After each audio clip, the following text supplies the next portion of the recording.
चलिए तो वेक्टर्स का ये आखिरी लेक्चर कंप्लीट करते हैं इसे। तो लास्ट लेक्चर में हमने trigonometric approximations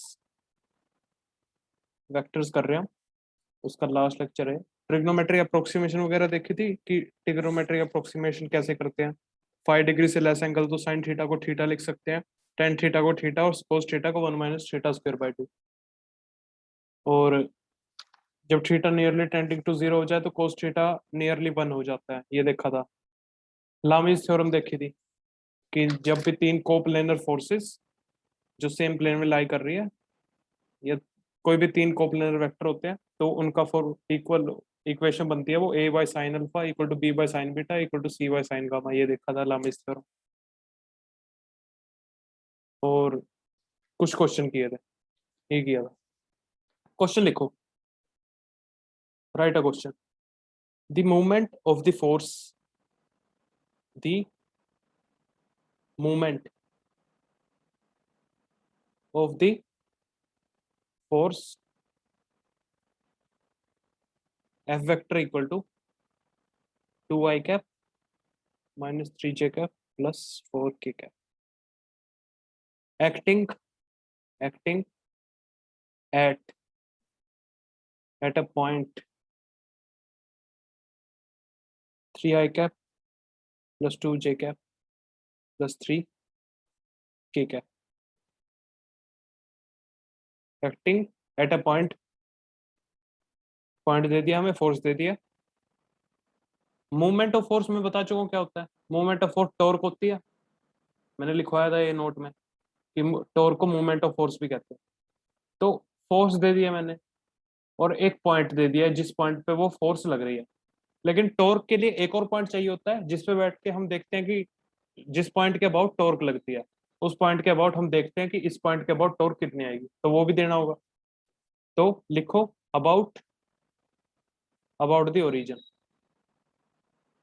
about the origin is fill in the blank. कितना है अबाउट द ओरिजिन इज?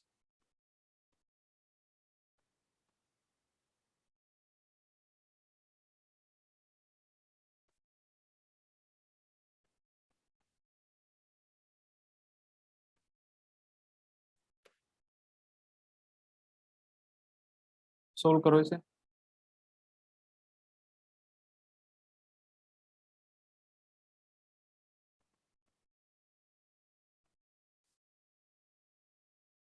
जे जो हमारा ये होता है टॉर्क,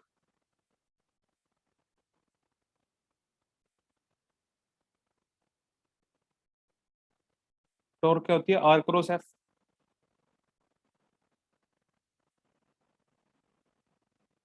आर वेक्टर क्या होगा इस केस में?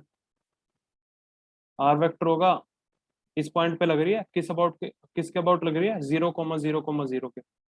तो ये सीधा यही आर वेक्टर हो जाएगा हमारा, final point minus initial point. तो आर वेक्टर हमारा हो जाएगा 3i cap plus 2j cap plus 3k cap. और एफ हमें दिया हुआ है 2i cap minus 3j cap plus 4k cap. तो टॉर्क कितना हुआ? आई जे के प्लस माइनस प्लस आई जे के। तो आर आर के लिखो पहले, 3 2 3 और फोर्स 2 - 3 4। सोल्व कर दो इसे।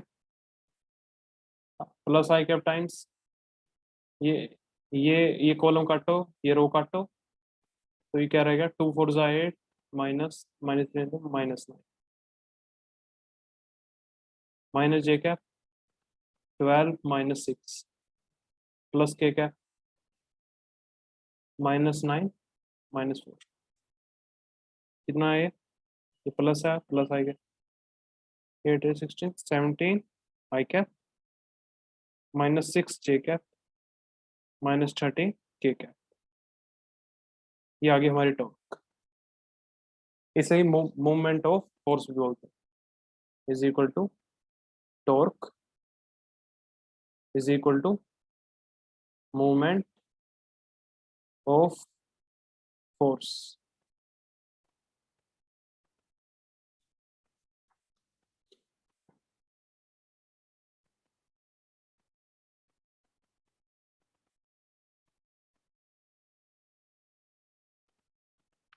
ठीक है, नेक्स्ट क्वेश्चन लिखो। आज क्वेश्चंस की प्रैक्टिस करेंगे, कुछ नया कंसेप्ट नहीं होने वाला।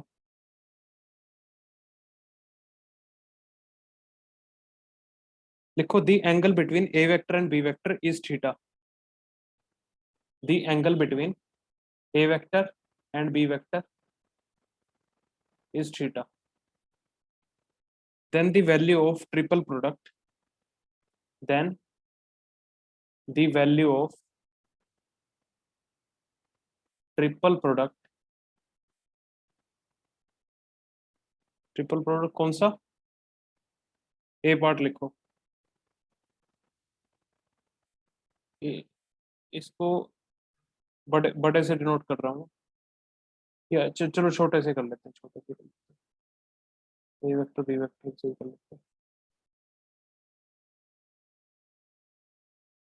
तो निकालो a vector dot with B vector cross A vector. Options हैं a square b sine theta, a square b cos theta, none. क्या होगा आंसर इसका? ये ए है, ए स्मॉल है।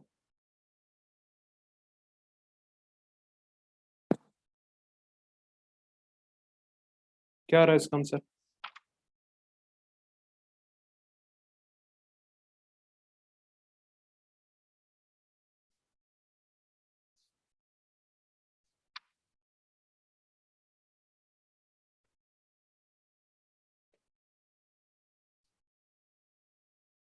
सोल्व करते हैं सर। बी क्रॉस ए वेक्टर है जो, वो कैसा वेक्टर है? जो दोनों के परपेंडिकुलर है, बी और ए दोनों के। तो परपेंडिकुलर यानी कि ए वेक्टर से ही परपेंडिकुलर है, और इसका मतलब a vector dot with a vector which is perpendicular to a. ये एक वेक्टर है कुछ सी वेक्टर जो कि बी क्रॉस ए है, वो परपेंडिकुलर है ए वेक्टर बी वेक्टर दोनों में। तो ए डॉट सी कितना हुआ? Mode A mode C cos cos theta. Theta कितना हुआ इन दोनों बीच? सी वेक्टर ए और बी के परपेंडिकुलर है क्योंकि बी क्रॉस ए है, तो कोस 90। तो क्या आंसर आया? 0। तो इसका है none. Correct option is none. इसमें से कोई मैच नहीं होगा।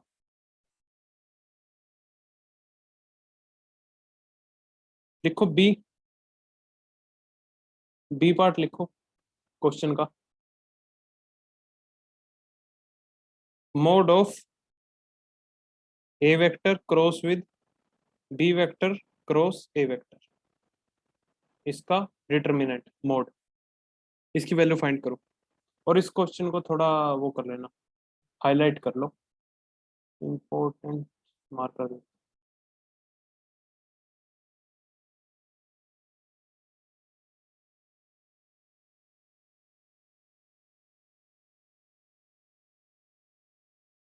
This question is important.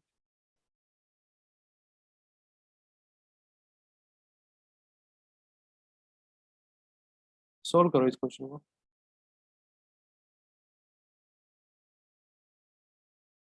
तो पहले तो बी क्रॉस ए को खोल लो।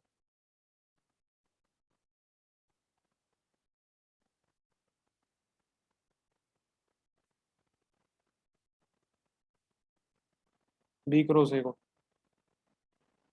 ये क्या है? ए क्रॉस बी क्रॉस ए कैसे होगा?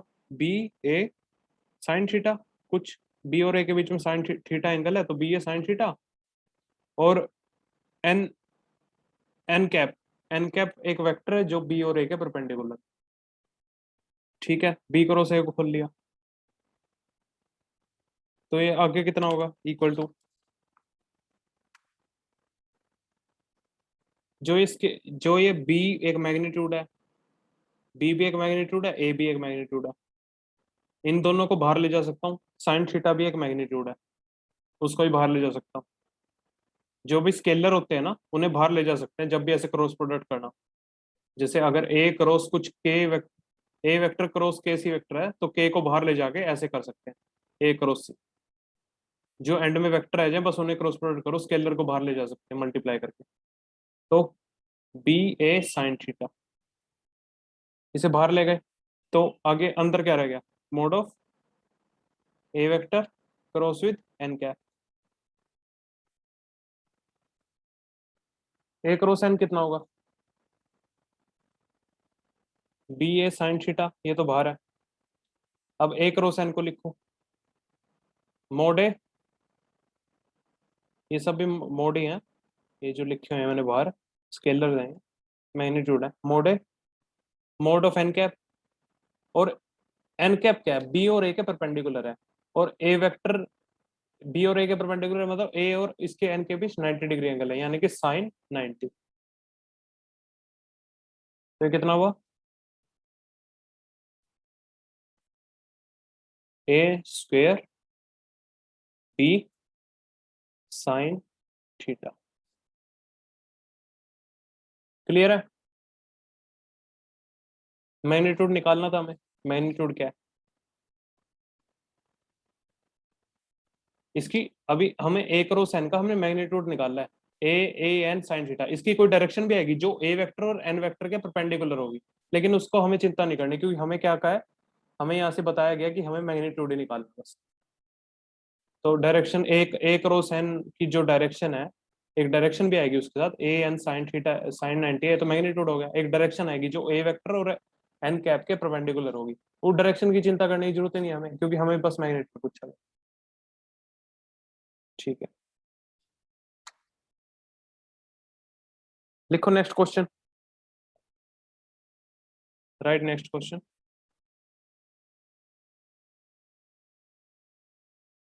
If two vectors a vector and b vector are such that if two vectors if two vectors a vector and b vector are such that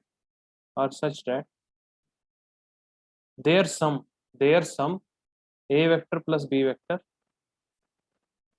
is perpendicular to their difference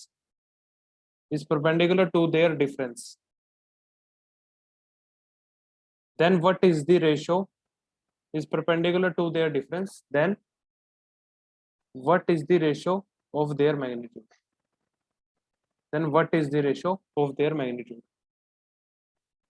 यानी कि basically हमें mode A by mod B निकालना है। हमें क्या कहा गया, vector का सम है वो परपेंडिकुलर है वेक्टर के डिफरेंस के, ये इंफॉर्मेशन दी गई है।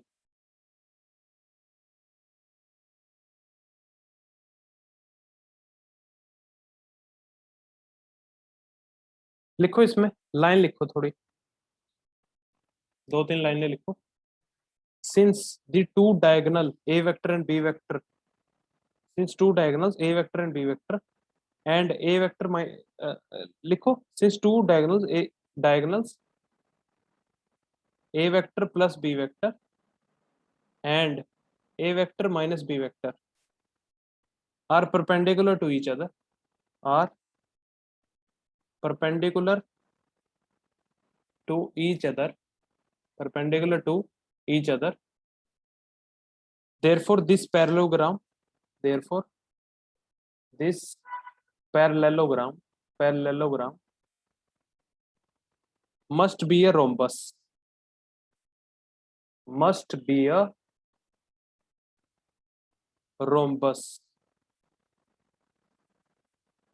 hence लिखो hence the two sides which are the magnitudes of two vectors hence the two sides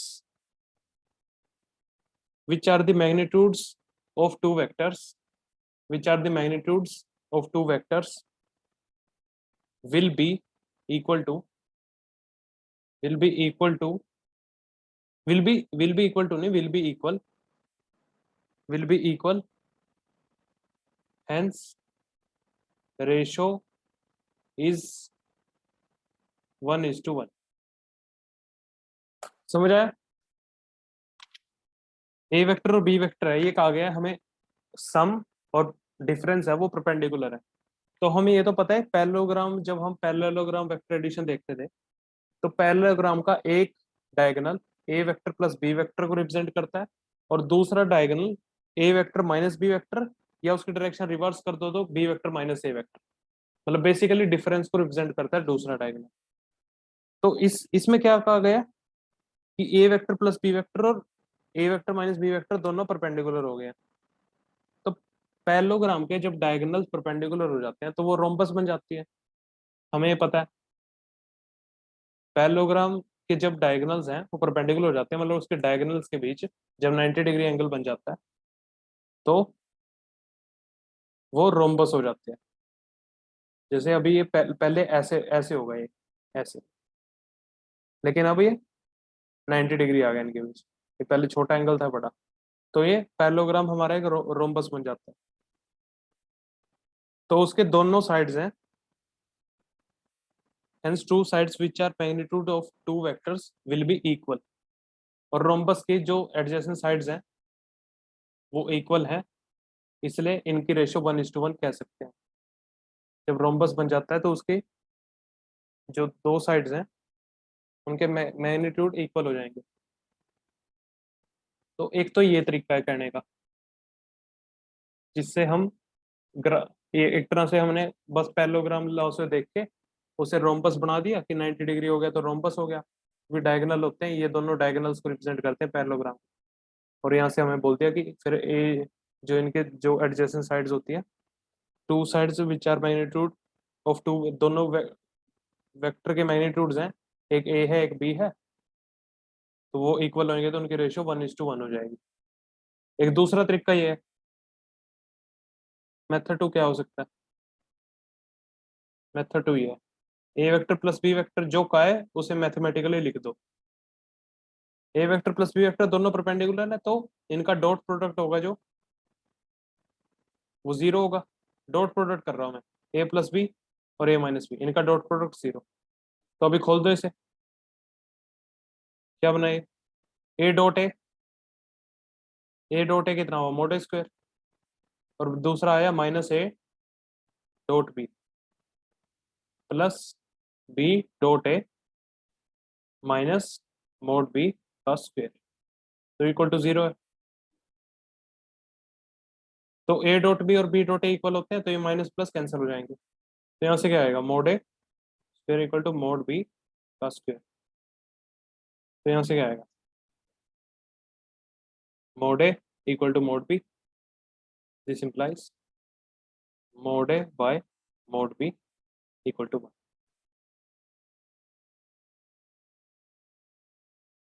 mode A by mod B equal to 1।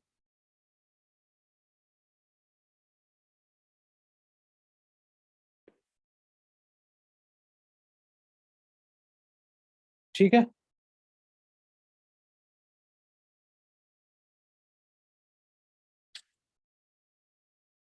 Right next question, right next question. If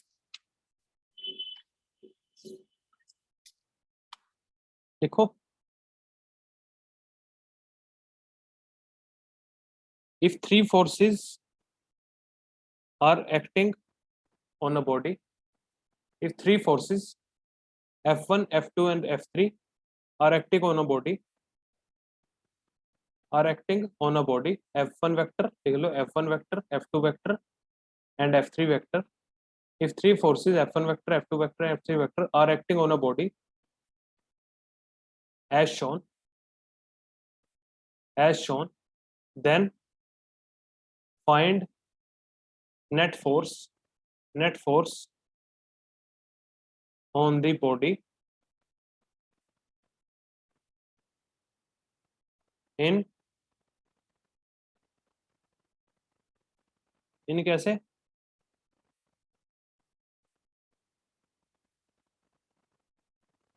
in resolving it in resolving it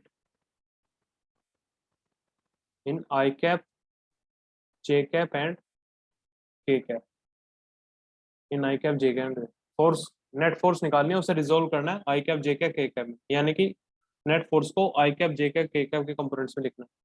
तो ये हमारी body है, एक body रखी है, उस पर एक फोर्स लग रही है ऐसे F1, इसका मैग्नीट्यूड दे रखा है 1000 न्यूटन, 1000 न्यूटन फोर्स का। एक F2 फोर्स लग रही है,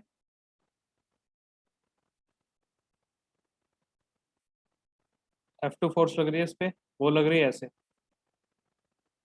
F2, उसका मैग्नीट्यूड कितना है 2000 न्यूटन। और एक लग रही है F3 फोर्स, F3 फोर्स, इसका मैग्नीट्यूड है 2000, और ये लग रही है नॉर्थ ईस्ट डायरेक्शन में, नॉर्थ ईस्ट। F3 है, नॉर्थ ईस्ट में लग रही है, मतलब यहाँ से 45 डिग्री बना रही होगी, यहाँ से भी 45, बिल्कुल बीच में ऐसे लग रही है। तो तीनों फोर्स बता दी मैंने। एफ नेट बताओ कितना आएगा आई कैप, जे कैप और के कैप की फॉर्म में। नेट फोर्स कैसे निकालते हैं?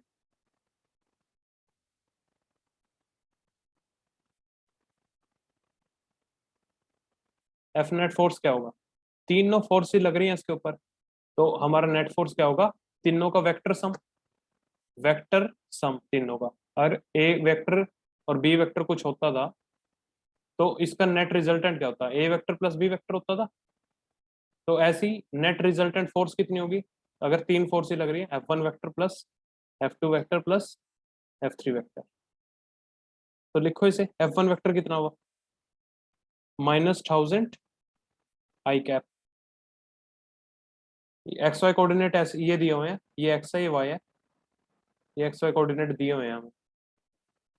तो अगर ना भी दिए हो तो स्टैंडर्ड होता है ये, स्टैंडर्ड अगर ना भी दिए हो, स्टैंडर्ड हमें ये मानते हैं, एक्स इस साइड मानते हैं, वाई को ऊपर मानते हैं। अपनी तरफ से एज्यूम भी करके लिख सकते हो, लेकिन अगर कुछ ना दिया हो तो स्टैंडर्ड ये मानना है कि एक्स वाई कोऑर्डिनेट ये। तो F1 फोर्स है माइनस एक्स डायरेक्शन में इस साइड लग रही है, तो -1000 i cap. F2 minus Y direction में -2000 जे कैप। और F3 फोर्स, F3 को लिखेंगे ये कितनी होगी इसकी 2000 कोस 45, और ये ऊपर कंपोनेंट्स में तोड़ दिया इसे मैंने 2000 साइन 45, दो कंपोनेंट हो गए, एक एक्स के लोगे एक वाई के लोगे, तो ये कितना हुआ इसका 2000 कोस 45 आई कैप प्लस 2000 साइन 45 जे कैप।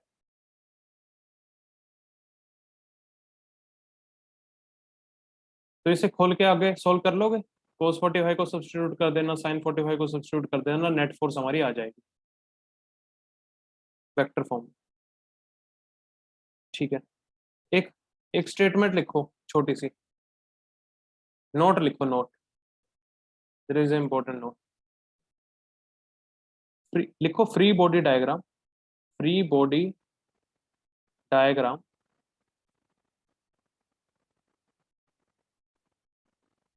इस क्वेश्चन को सोल्व कर लेना आगे, बस कुछ नहीं, cos 45 sin 45 वैल्यू पुट करना, आई कैप और जे कैप कंपोनेंट्स को कंबाइन कर देना, नेट फोर्स आ जाएगी। लिखो इसमें नोट में, free body diagram is a diagram, is a diagram showing showing all the force acting, all the force acting on the body with without the surroundings, without the surroundings।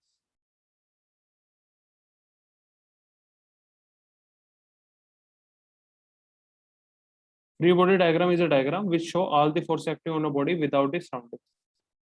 तो इसका use करेंगे हम आगे इस treatment का। Free body diagram समझाऊंगा फिर क्या होता है।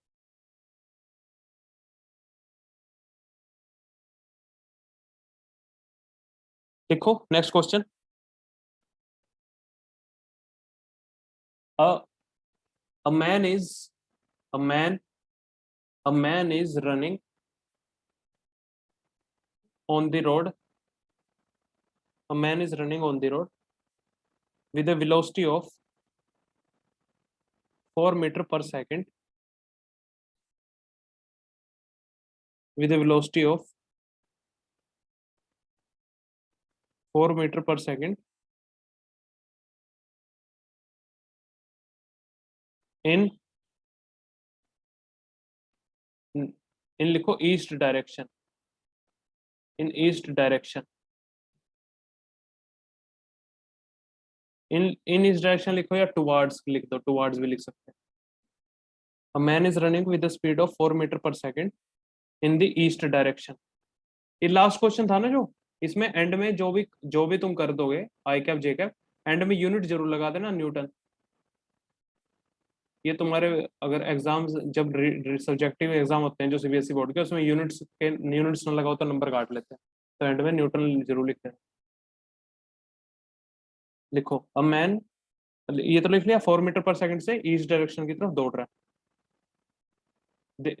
There is a rainy day, today today is a rainy day, लिखो today, today is a rainy day, today is a rainy day and rain is and rain is dropping down, rain droplets, rain droplets are dropping down, are dropping down with a velocity of, with a velocity of 6 meter per second, 6 meter per second, dropping down, downwards। बारिश है नीचे नीचे की तरफ बरसेगी 6 metre per second. लिखो find the velocity of, find the velocity of rain with respect to man, find the velocity of rain with respect to man, with respect to man. तो इस क्वेश्चन सॉल्व करने के लिए एक formula याद रखना कि जब भी हम वेलोसिटी पूछे, velocity of B with respect to a, इसका मतलब है velocity of B with respect to a. इसका सिंपल सा फॉर्मूला ऐसे होता है, velocity of b minus velocity of a. इसको याद रखना। ये हमने शायद जब 10th की ऑप्टिक्स के लेक्चर कर रहे थे तब भी देखा था इस फॉर्म को, कि मिरर मूव करता है और उसके साथ जब पर्सन भी मूव करे तो पर्सन को मिरर में कैसे वेलोसिटी यूज करेंगे, तो ये रिलेटिव वेलोसिटी का यूज आया था। तो ये वही वही वही फॉर्मूला है कि velocity of B with respect to V B minus V है। तो निकाल लो इसमें velocity of rain with respect to man निकालना है। इसका मतलब बेसिकली होता है कि अगर हम बी बी कोई ऑब्जेक्ट है वो किसी वेलोसिटी से मूव कर रहा है, समथिंग वी बी, अगर हम ए के ऊपर बैठ जाएं, ऐसे छोटी सी मक्खी है और ए के ऊपर बैठ गई है, ज- तो उसे बी की वेलोसिटी कैसे दिखेगी। अब मक्खी ए के ऊपर बैठ गया तो उसके हिसाब से तो ए तो मूव करेगा नहीं। तो अगर इस तरह का है हमारा, जैसे एक गाड़ी है वो इस तरफ जा रही है 2 मीटर पर सेकंड से, और एक और गाड़ी है वो इस तरफ जा रही है 2 मीटर पर सेकंड से। अभी ए गाड़ी है बी गाड़ी है, तो velocity of B with respect to a निकालना होगा जब। तो एक तरह से ये हम देखेंगे, एक तरह से हम बैठ गए हैं ए कार के ऊपर, विद रिस्पेक्ट टू ए है ना, तो ए कार के ऊपर बैठ जाओ। और ए कार के ऊपर बैठ गए तो हमें तो ग्राउंड के फ्रेम में जब ग्राउंड से देखते हैं तब तो ये लगता है कि भाई ये पता है हमें कि ये दोनों गाड़ियां 2 मीटर पर सेकंड से मूव कर रही हैं एक दूसरे की तरफ। ग्राउंड वाला बंदा ये बोलेगा, लेकिन ये बंदा क्या बोलेगा जो उसके ऊपर बैठा है, ये बोलेगा इसके रिस्पेक्ट में जो ए कार है जो हमारी, ये एक आ रहा है, ये रेस्ट पे है क्योंकि ये इसके ऊपर बैठा है, तो इसे पता नहीं लग रहा है कि 2 मीटर पर सेकंड से मूव कर रही है। उसे इसे ये दिखेगा इसके ऊपर बैठे हो कि ये बी ऑब्जेक्ट है जो हमारा, ये मेरी तरफ 4 मीटर पर सेकंड से दौड़ के आ रहा है, क्योंकि ये खुद भी मूव कर रहा है 2 से और ये भी 2 से इस तरह आ रहा है, लेकिन इसे क्या लगेगा, ये 4 से मेरी तरफ आ रहा है, तो वेलोसिटी बी रिस्पेक्ट टू ए इस केस में 4 मीटर पर सेकंड हो जाएगी। तो इसे कहते हैं रिलेटिव वेलोसिटी, कि उसके रिस्पेक्ट में बैठ गए, उसके ऊपर बैठ गए जिसके रिस्पेक्ट में देखना है, और हमें फिर दूसरे सामने वाले की वेलोसिटी कैसे दिखेगी। वेलोसिटी कह सकते हैं, और कुछ भी हो सकता है, और भी कुछ हो सकता है, एक्सेलरेशन भी हो सकता है। तो इसका आंसर कैसे निकालेंगे, velocity of rain with respect to man, velocity of rain minus velocity of man. Rain की वेलोसिटी क्या है, -6, डाउनवर्ड्स है 6 metre per second, 6 metre per second rain, तो -6 J, और माइनस वेलोसिटी ऑफ मैन क्या है, ईस्ट ईस्ट डायरेक्शन में है, एक्स वाई कोऑर्डिनेट जब ना दिए हो तो स्टैंडर्ड ये मानना है, ये वाला ईस्ट डायरेक्शन में दौड़ रहा है 4 मीटर पर सेकंड से, यानी कि 4 i कैप, -4 i, तो कितना है, -4 i cap -6 J cap metre per second.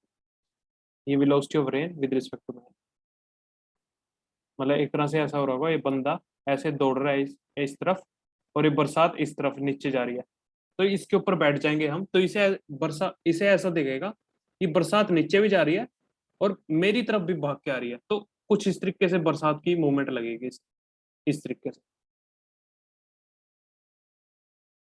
क्योंकि ये खुद दौड़ रहा था इस तरफ, लेकिन अब हम इसके रिस्पेक्ट में देख रहे हैं तो ये स्टेशनरी हो गया, ये मूव नहीं कर रहा, अब इसके रिस्पेक्ट में देखेंगे तो इसे क्या लगेगा, पहले तो ये बरसात की तरफ दौड़ा जा रहा था, तो इसे लग रहा था बरसात मेरी तरफ तेजी से आ रही है, अब इसके रिस्पेक्ट में देखें तो इसे लगेगा बरसात मेरी तरफ तेजी से आ रही है, और नीचे तो जा ही रही है बरसात, उसमें कोई फर्क नहीं पड़ेगा, तो नीचे जाने वाला कंपोनेंट -6 ऐसे का ऐसा, और साथ में ये इस साइड भागती हुई लगेगी बरसात, तो ये -4, तो नेट वेलोसिटी बरसात की इसके रिस्पेक्ट में ऐसी हो जाएगी टेडी, जो कि ग्राउंड के फ्रेम में ऐसी है डाउनवर्ड्स, ये ग्राउंड के फ्रेम में जब ग्राउंड में बैठा बंदा देखे, लेकिन इसके ऊपर बैठे हुए क्या लगेगा, ऐसे लगेगी वेलोसिटी, उसका एक वाई कंपोनेंट भी होगा और उसका एक एक्स कंपोनेंट भी होगा।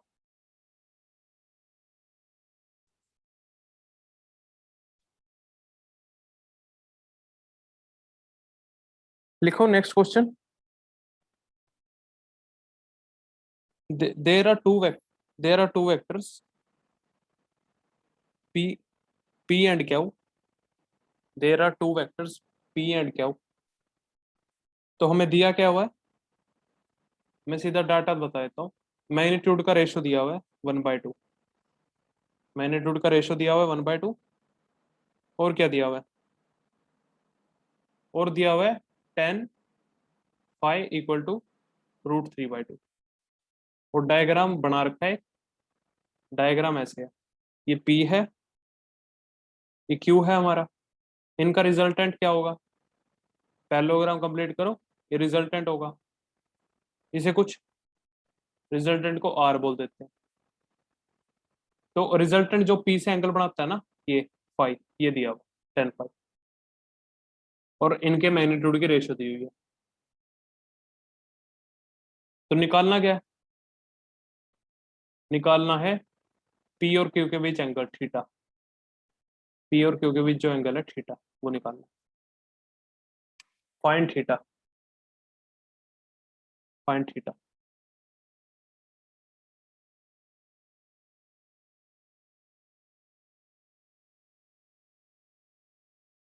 तो 10 फाइ का तो फॉर्मूला पता है हमें,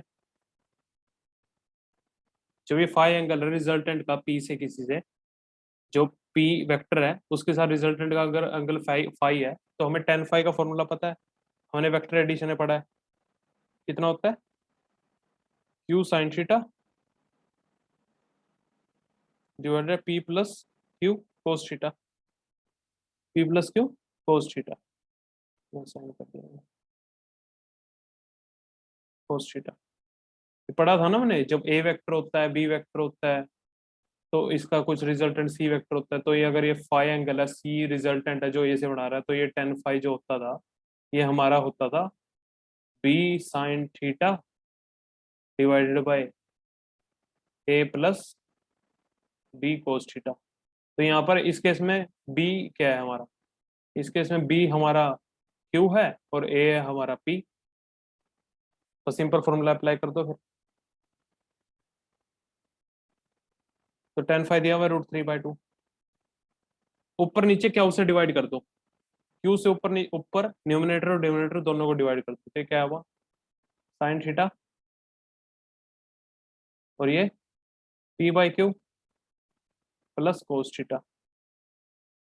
this implies √3/2 equal to sine theta. p/q का रेशियो दिया हुआ है ये रहा, ये इसीलिए दिया हुआ था ताकि हम ऐसे डिवाइड करके p/q को सब्स्टिट्यूट कर पाए। 1/2 प्लस कोस थीटा। तो कितना हुआ ये, दिस इंप्लाइज मल्टीप्लाई कर दो उस साइड, क्रॉस मल्टीप्लाई ऐसे √3/4 plus √3/2 cos theta equal to sine theta.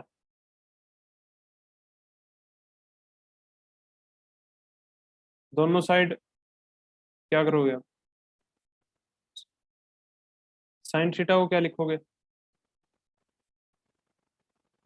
दोनों साइड स्क्वायर कर दो, स्क्वायर स्क्वेयरिंग स्क्वायर कर दो दोनों side.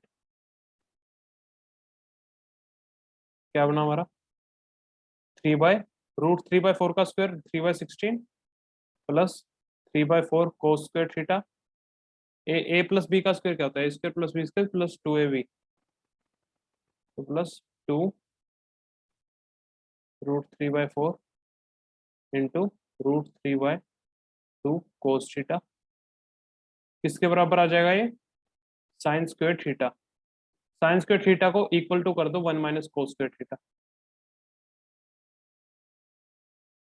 1 minus cos square theta. तो एक बार इसे थोड़ा सा लिख लो, 3/16 प्लस 3/4 कोस स्क्वायर थीटा। ये कितना आया, 2 से 2 गया, plus 3/4 cos theta equal to 1 minus sine square theta plus cos square theta equal to 1 होता है। तो साइन स्क्वायर थीटा को 1 माइनस कोस स्क्वायर थीटा लिख दो। अभी कोस स्क्वायर थीटा की टर्म एक साइड कंबाइन करना, और ये कोस थीटा एक साइड, और ये एक कांस्टेंट। तो ये कैसा बन जाएगा, some a cos square theta plus some b cos theta plus some c, ऐसा बन जाएगा।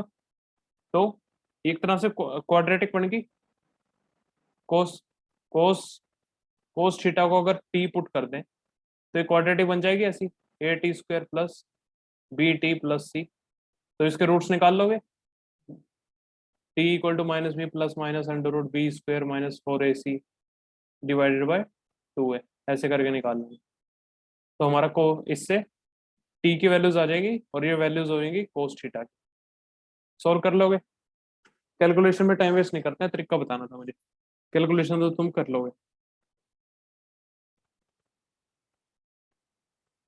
और कोस थीटा की कोई ऐसी वैल्यू आ रही होगी जो लेस देन -1 हो, ये लेस देन -1 हो, सॉरी क्या,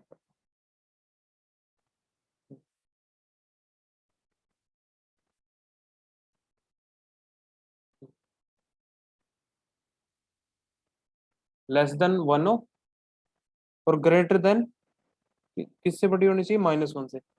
कोस थीटा की वैल्यू यही परमिसिबल है, जो वैल्यूज इसके बाहर आ रही होंगी उसको नेग्लेक्ट कर देना, जो तो फाइनली हमें एक वैल्यू मिल जाएगी, जो वैल्यू इसके रेंज के बाहर आ रही होगी उसे नेग्लेक्ट करना, राइट। ठीक है, नेक्स्ट नेक्स्ट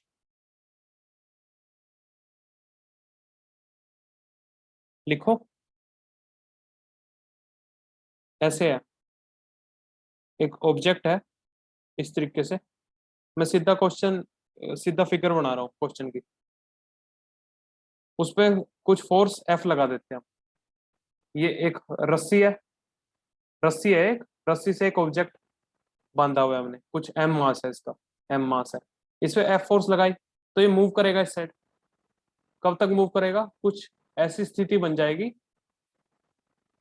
ऐसी स्थिति बन जाएगी कुछ ये थीटा एंगल तक मूव कर चुका होगा, उसके बाद नहीं मूव करेगा। ये फोर्स अगर अगर हम मान लो कुछ 2 न्यूटन फोर्स लगाते हैं, कुछ 2 न्यूटन्स, मान लो F = 2 न्यूटन, तो यहाँ तक मूव करेगा। 4 न्यूटन लगा दी तो और ज्यादा मूव करेगा, 6 न्यूटन लगा दी तो और ज्यादा मूव करेगा। तो जितना ज्यादा लगाएंगे उतना ज्यादा मूव करेगा। तो मान लेते हैं कुछ थीटा मूव कर गया, एफ कुछ कांस्टेंट अमाउंट है और ये थीटा मूव कर गया। तो फ्री बॉडी डायग्राम बनाना है इसका, जो भी फ्री बॉडी डायग्राम मैंने बताया था, फ्री बॉडी डायग्राम पीछे कि सारी फोर्सेस उस बॉडी पे कितनी लग रही है, वो सारी फोर्सेस दिखानी है, वो बनाना है हमें फ्री बॉडी डायग्राम।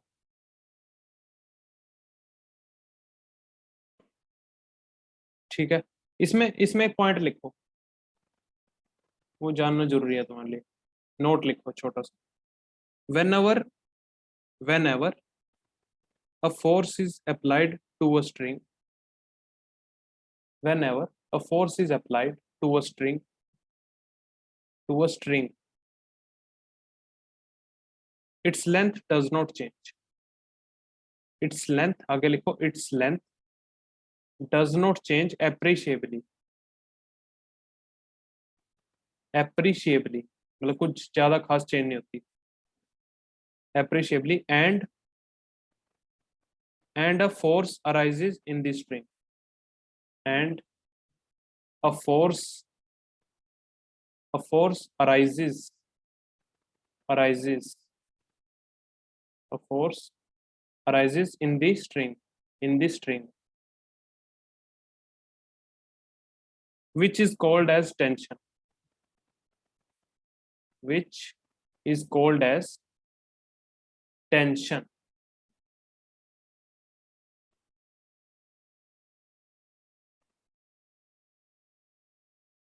जब भी कोई फोर्स लगाते हैं स्ट्रिंग के ऊपर तो उसकी लेंथ में अप्रिशिएबल चेंज नहीं आता। And a force arises in the string which is called as tension, आगे लिखो tension in the string, in the string which is called as tension in the string. This tension always acts, आगे लिखो this tension always acts, this tension always acts, acts along the string, along the string। तो जो ये हमारी string है, ये string है हमारी, ये यहाँ पर स्ट्रिंग है इसलिए मैंने नोट लिखवाया है। आगे जब बहुत सारे क्वेश्चन आएंगे, जब न्यूटन लॉज करेंगे तो स्ट्रिंग पे ही बहुत सारे क्वेश्चन आते हैं, तो हमें टेंशन का पता होना चाहिए कि स्ट्रिंग फोर्स कैसे लगाता है। किसी ऑब्जेक्ट, ऑब्जेक्ट है उससे कोई रस्सी लगाई हुई है, तो रस्सी है हमारी, स्ट्रिंग है जो, वो फोर्स भी तो लगा रही होगी, तो वो फोर्स है, उसे टेंशन बोलते हैं बेसिकली रस्सी की, और वो हमेशा स्ट्रिंग के अलोंग लगती है।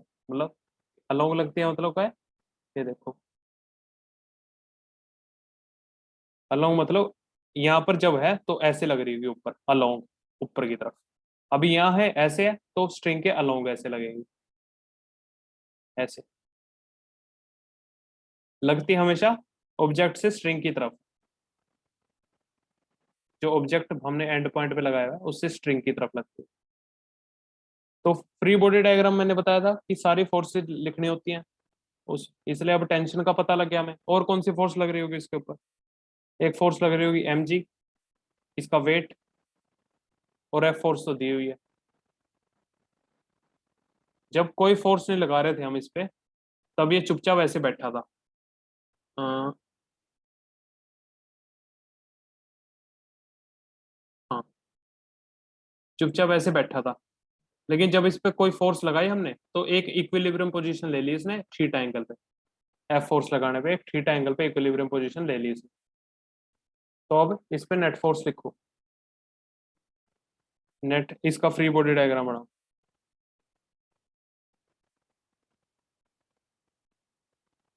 तो इसे करते हैं, नेक्स्ट उस पे कर देते हैं। ये हमारा है ऑब्जेक्ट,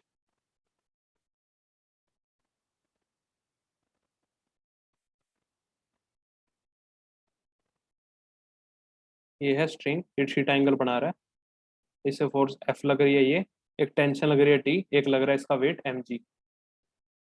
ये दीवार से ये थीटा एंगल बना रहा है, इससे वर्टिकल से। तो इसका फ्री बॉडी डायग्राम ड्रॉ करते हैं हम, यहाँ बनाते हैं। ये रहा हमारा बॉडी। एक फोर्स लग रही है एफ, ये रही, एक लग रही है टेंशन टी, और एक लग रहा है एम जी। तो ऐसा करो, इस ऑब्जेक्ट को ये एक्स डायरेक्शन मान लो, ये एक्स ऐसे डायरेक्शन मान लो, इसके परपेंडिकुलर ये एक्स डायरेक्शन, और इस डायरेक्शन को वाई मान लेते हैं। एक्स वाई कोऑर्डिनेट हमारे हाथ में होते हैं, अगर हमें कभी मानने हो तो। बाय डिफॉल्ट तो ये होते हैं, बाय डिफॉल्ट, अगर कुछ ना दिया। लेकिन अभी हम फोर्सेस देखने के लिए मान रहे हैं, एक्स एक एक्स मान लिया और वाई मान लिया ये। अब लिखो इसमें फोर्स कैसे होगी। ये एंगल कितना होगा, ये एंगल, ये थीटा एंगल होगा। मैंने एक लाइन लिखवाई थी कि अगर दो दो हमारी डायरेक्शंस हैं, उनके बीच एंगल थीटा है, तो उन दोनों डायरेक्शन के परपेंडिकुलर के बीच में भी एंगल थीटा होगा। तो इसके परपेंडिकुलर ये है हमारी फोर्स, और जो इसके परपेंडिकुलर है वो उसके है एक्स, तो ये एंगल भी थीटा हुआ, ये थीटा हुआ। तो एफ के कंपोनेंट एक तो यहाँ इसके अलोंग हुआ एफ कोस थीटा, और एक ऐसे एफ साइन थीटा। ये एफ कोस थीटा, एक साइन थीटा, एफ के कंपोनेंट्स हैं। और जो स्ट्रिंग के अलोंग है, ये एंगल भी थीटा होगा, ये थीटा, अगर ये थीटा है तो ये भी थीटा होगा। एडजेसेंट एंगल्स, ये दोनों पैरेलल लाइंस हैं, एडजेसेंट एंगल्स, तो ये भी थीटा है, ये थीटा है। तो वाई एक्सिस के लोग एक तो हो गया माइनस, ये वाई एक्सिस है, एक्स एक्सिस है, एक तो एफ साइन थीटा, दूसरा एम जी का कोस थीटा कॉम्पोनेंट। एक कॉम्पोनेंट ये एम जी कोस थीटा, और एक कॉम्पोनेंट ये माइनस एक्स डायरेक्शन में M G sine theta. M G यहाँ से थीटा एंगल बना रहा है, तो ये एम जी कोस थीटा यहाँ होगा, और उससे दूसरा component perpendicular M G sine theta, ये परपेंडिकुलर है सब, ये सब।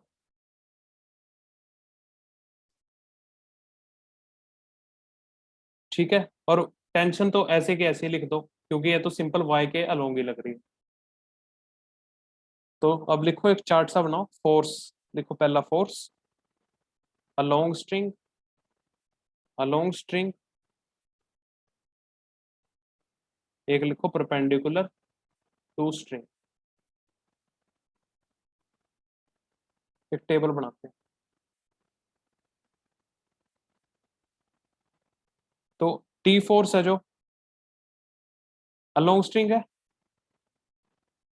तो और ये प्लस वाई एक्सिस है, ये प्लस वाई है, प्लस एक्स है, और ये प्लस वाई की डायरेक्शन में तो प्लस टी। परपेंडिकुलर कोई कंपोनेंट है इसका, एक्स डायरेक्शन में परपेंडिकुलर टू स्ट्रिंग, मतलब एक्स डायरेक्शन में नहीं है, जीरो। एम जी हमारा जो वेट है M G, along along string कितना हुआ, एम जी का long string M G cos theta, और ये माइनस वाई डायरेक्शन में एम जी कोस थीटा, ये रहा माइनस वाई डायरेक्शन में, तो ये minus M G cos theta. Perpendicular to string कौन सा कंपोनेंट है इसका, एम जी का, एम जी साइन थीटा, ये भी माइनस में है, ये रहा माइनस एक्स डायरेक्शन में, तो minus M G sine theta. और फोर्स एफ, इसके दो कंपोनेंट है, एक अलोंग द स्ट्रिंग कितना है, अलोंग द स्ट्रिंग कितना है, minus F sine theta, perpendicular to string, along the string तो ये हो गया, स्ट्रिंग के अलोंग है, माइनस माइनस है क्योंकि minus Y direction. Perpendicular to string कौन सा होगा, ये रहा F cos theta, plus X direction में, तो ये प्लस एफ कोस थीटा। ये सारी फोर्सेस, ये फ्री बॉडी डायग्राम बोलते हैं इसे। सारी फोर्सेस लिख देना एक बॉडी पे कौन कौन सी लग रही है।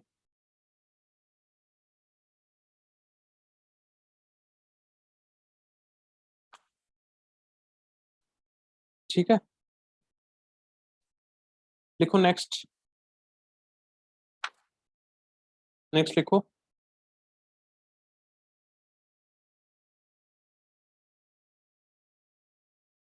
इफ,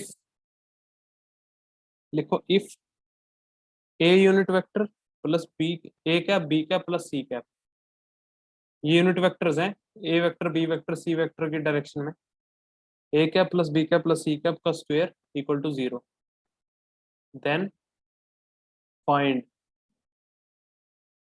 देन फाइंड क्या निकालना है, a cap dot B cap plus B cap dot with c cap plus C cap dot with a cap, इसको निकाल लो कितना होगा।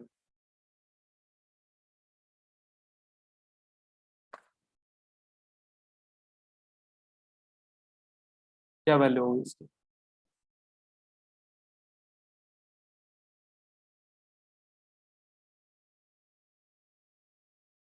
इसे ओपन कर दो, ए कैप का स्क्वायर प्लस बी कैप का स्क्वायर, ए कैप का स्क्वायर मैं ए डॉट ए से निकाल रहा हूँ, ये A dot A, B cap का स्क्वायर प्लस सी कैप का स्क्वायर, स्क्वायर का मतलब डॉट प्रोडक्ट करना है मुझे। एक तरह से इसे ऐसे लिख सकते हैं, a plus b plus c square है dot with a plus b plus c, इसे एक से एक को करके मल्टीप्लाई कर दो तो वही लिख रहा हूँ मैं, तो जो नेट आता है वो ये आता है।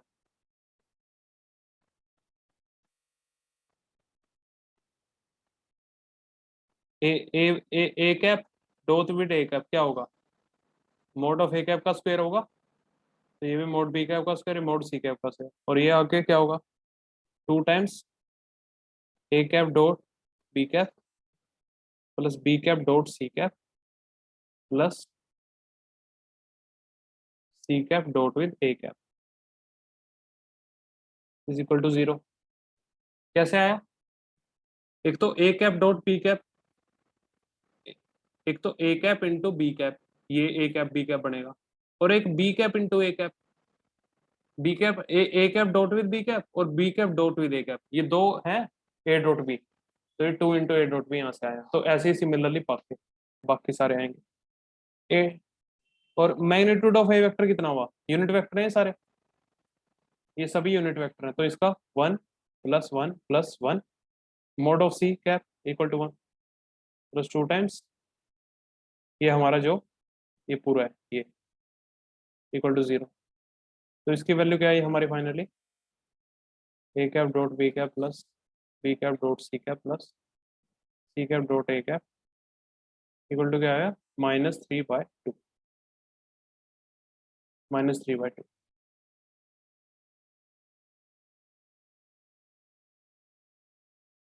तो ये हमारी फाइनली वैल्यू आ गई।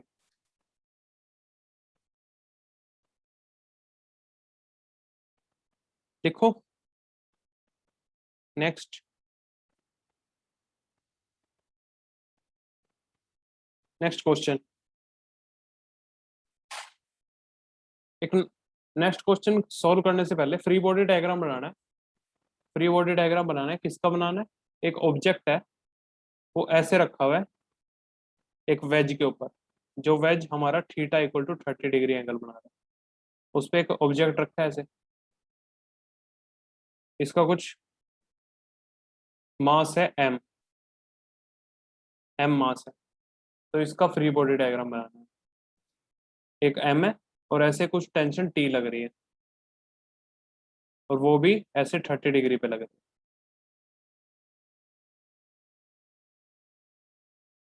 है, टेंशन टी लग रही है ऐसे,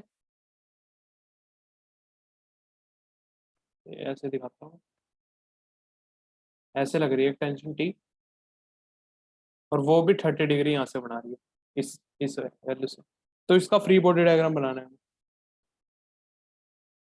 तो फ्री बॉडी डायग्राम बनाने से पहले हमें ये पता होना चाहिए कि सरफेस है जो सरफेस और ये कंटेक्ट में तो सरफेस और इसके बीच एक फोर्स होगी।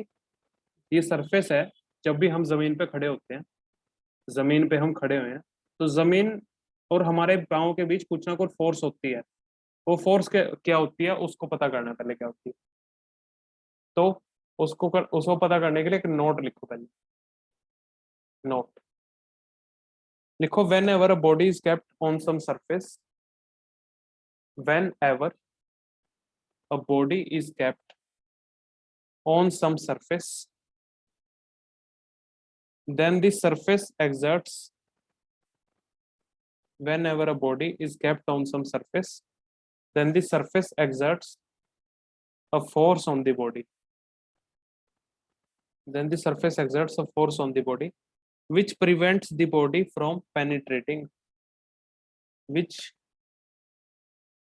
prevents the body from penetrating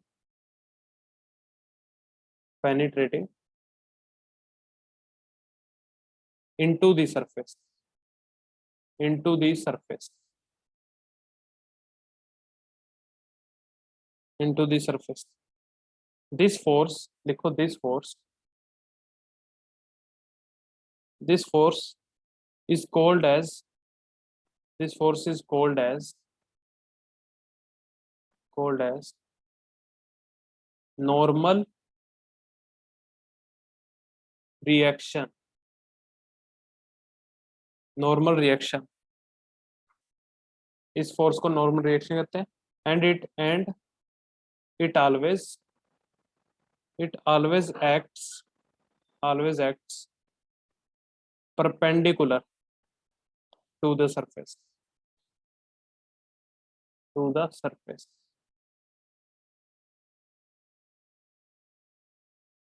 and it always acts perpendicular to the surface. तो जब भी हमारी बॉडी किसी सरफेस से कांटेक्ट में है, तो एक नॉर्मल रिएक्शन नाम की फोर्स लगती है, और वो हमेशा परपेंडिकुलर टू द सरफेस होती है। ये इन्फॉर्मेशन अभी हमें काम आएगी। तो फ्री बॉडी डायग्राम बनाते हैं इसका।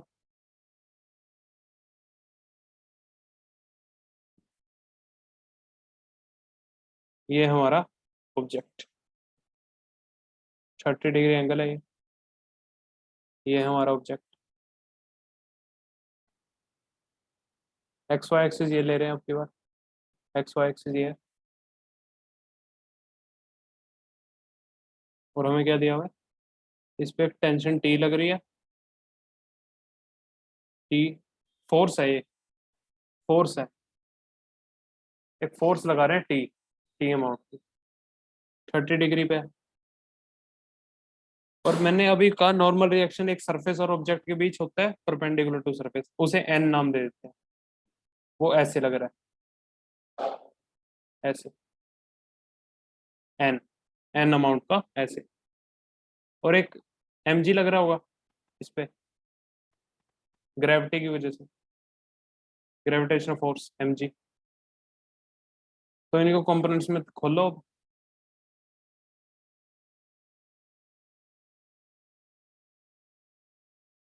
इसको टी को थोड़ा ऐसे दिखा देते हैं, ज्यादा खड़ा कर दिया हमने, ऐसे दिखा देते 30 डिग्री। और ये है हमारा वर्टिकल लाइन, तो ये भी 30 डिग्री होगा। इसके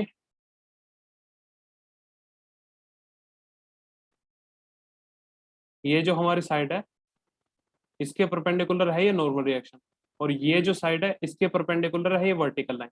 तो इन दोनों के बीच में एंगल थीटा 30 डिग्री हुआ, क्योंकि इन दोनों के बीच है, ये 30 डिग्री हुआ। और ये एंगल भी पता है हमें 30 है, एडजेसेंट एंगल्स, ये एंगल और ये एंगल 30 है। तो अब टी, ये free body diagram, N N का एक कंपोनेंट लिखो ऐसे, एन कोस 30, इसके अलावा, और एक ऐसे, एक वर्टिकल एक हॉरिजॉन्टल, एन साइन 30। और एम जी ये एक्स वाई कंपोनेंट में लिख दिए एन के। और टी का कैसे लिखोगे, इसे ऐसे लिखो टी, टी ऐसे एक्ट कर रही है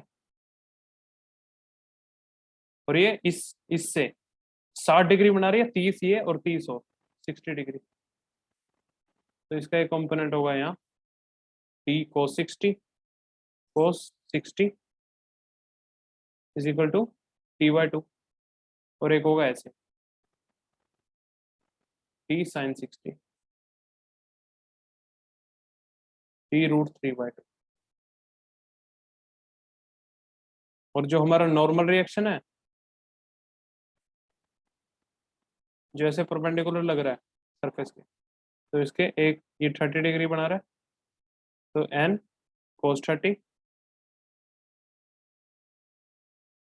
और ये एक ये कॉम्पोनेंट n sin 30, जिसके साथ एंगल थीटा बन रहा होता है, जैसे इस केस में 30, उसके साथ हो रहा है n cos थीटा, दूसरा n sin थीटा। तो ये फोर्स और एक mg तो लग ही रहा है ऐसे mg।